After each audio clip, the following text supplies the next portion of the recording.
उहाँले जो हाइड्रो पावरलाई चाहिँ अब नेपालको विद्युत उसलाई चाहिँ एउटा बाटो नै देखाउनु भयो। हाम्रो 18 घन्टे लोड सेडिङलाई घटाएर उहाँले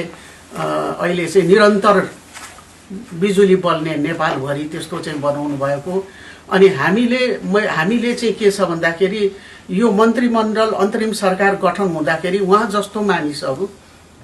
मन्त्री परिषदमा चाहिँ हुनुपर्छ मन्त्रीमण्डलमा भन्ने र ज्यादा चाहिँ जेनजीहरूको रोजाइ कुलमानजी हुनुपर्छ भन्ने चाहिँ जेनजीहरूको रोजाइ फोर्स। र मैले यो ल्याउने बेलामा पनि साह्रै विनम्र हात जोडेर एकदम अनुरोध गरेर तपाईँ अलिक यदि पछि पोलिटिक्समा लाग्नु भएछ भने बरु राजीनामा भएर जानु होला, तर अहिलेलाई चाहिँ हामीलाई सहयोग कृपया प्लिज सहयोग गरिदिनुहोस् भनेर हामीले त्यसरी निम्त्याएर बोलाएर चाहिँ हामीले चाहिँ मन्त्रीमण्डलमा राख्यौँ। उहाँले चाहिँ जति निर्माणका कामहरू छन्, बाटोको बनाउने काम छ, रातभर ननिदाएर उहाँले चाहिँ त्यो बाटो खुलाउने काम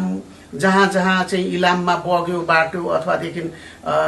यो चाहिँ हाम्रो चाहिँ के अरे उसबाट भौतिक एउटा क्षति जुन भयो प्राकृतिक प्रकोप भयो त्यो बेलामा पनि सारा बाटो घाटो उहाँले रातभरि रुकेका बाटो घाटो अनि त्यसपछि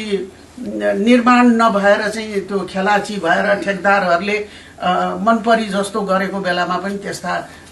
ठाउँमा जम्मै मिलाएर काम गरेर उहाँले चाहिँ मुलुकको लागि ठुलो काम चाहिँ उहाँले गर्नुभयो। र यो काम गर्ने सिलसिलामा मन्त्री परिषदमा बसेर अन्तरिम मन्त्री मण्डलमा बसेर पनि उहाँले कुनै सुविधा लिनु भएन। सिर्फ आफ्नै मोटर आफ्नै खर्च आफैले गरेर आफ्नो निर्वाह आफैले गरेर सरकारलाई 1 रुपैयाँ पनि उहाँले कुनै किसिमको रकम नलिएर उहाँले निशुद्ध रूपमा निस्वार्थ रूपमा यो 3.5 भन्दा बढी महिनासम्म उहाँले चाहिँ सेवा गर्नुभयो। अब अहिले उहाँ राजनीतिमा जाँदै हुनुहुन्छ, उहाँको भविष्य उज्जवल होस्। उहाँको भविष्य उज्जवल हुनु भनेको त के हो भन्दाखेरि उहाँले जुन उद्देश्य लिनुभएको छ, एउटा जसरी एउटा निष्ठा एउटा चाहिँ इमान्दार भएर काम गर्न खोज्नु भएको छ, जसरी आफ्नो काम उहाँले विद्युत कर्पोरेसनहरूमा देखाउनु भयो, विद्युत विभागमा कर्पोरेसनहरूमा जसरी देखाउनु भयो, त्यस हिसाबले हेर्ने हो भने उहाँले जनताको लागि गर्ने हो। उहाँले भोलि राजनीतिमा आएर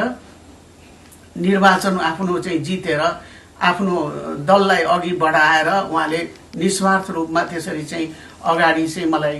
देशको लागि ठुलो काम गर्नुहुन्छ। र अहिलेको यो धुमिल भएको राजनीतिक अवस्था, यो जेनजीको आन्दोलनमा जुन देखिएको भ्रष्टाचार विरुद्धको कुराहरू छ, जो सुशासन भएन भन्ने कुराहरू छ,